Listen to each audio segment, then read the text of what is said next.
श्री गोपाळ कृष्ण भगवान की जय। लीळा नंबर 92। औसाचा पिंड उपहार स्वीकार।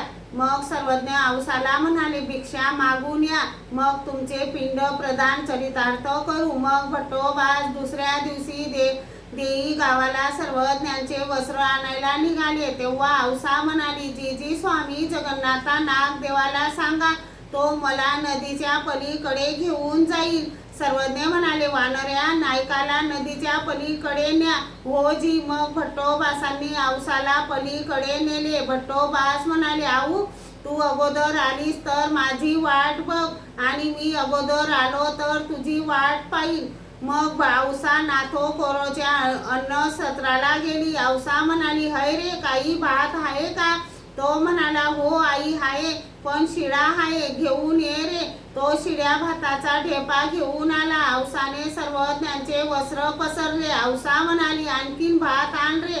त्याने पुन्हा अधिक भात आणला। काही आण रे। त्याने दही घातले, लोणचे मागितले। मग गावातून पुन्हा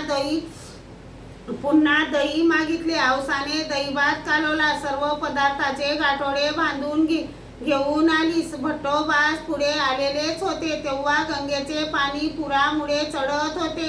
भट्टोबास म्हणाले, चल चल आऊ, गंगेचे पाणी चढत आहे। मग दोघे नदी पार करायला निघाले। पात्राच्या मध्यभागी आल्यावर ठाव लागत नव्हता। भट्टोबास म्हणाले, आऊ टाक टाक भात खाली, वाद चाललो हो का रे बा नागना। औसाने गाठोडे डोक्यावरून खाली पाण्यात घातले आणि गाठोड्याच्या पदर दातात धरला। ठावो लागो पावे तो बुचकळत गेले।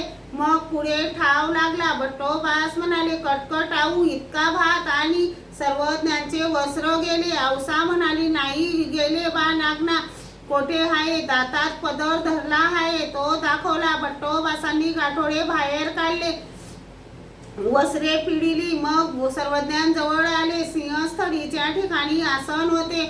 सर्वज्ञांना दंडते घातले, श्रीचरणा लागले। मग भट्टोबासांनी मागची सर्व हकीकत सर्वज्ञांपुढे सांगितली। सर्वज्ञांपुढे गाठोडे ठेवले। मग सर्वज्ञांनी कृपादृष्टीने अवलोकन करून उपासनी कडून त्यांचे पिंड करून घेतले। समस्त भक्तजन बसलेले होते। औसाने अगोदर सर्वज्ञांच्या श्रीकरी समर्पित केला, मग इतर भक्तजनांना दिला। सर्वज्ञांचे जेवण झाले, गुन्हा केला, विडा घेतला। सर्वज्ञ म्हणाले, आता आऊवेचे पिंड चरितार्थ झाले। एकाच्या मताने हे सर्व औसाकडून करविले, बाईसाकडून देवविले। श्री गोपाळ कृष्ण भगवान की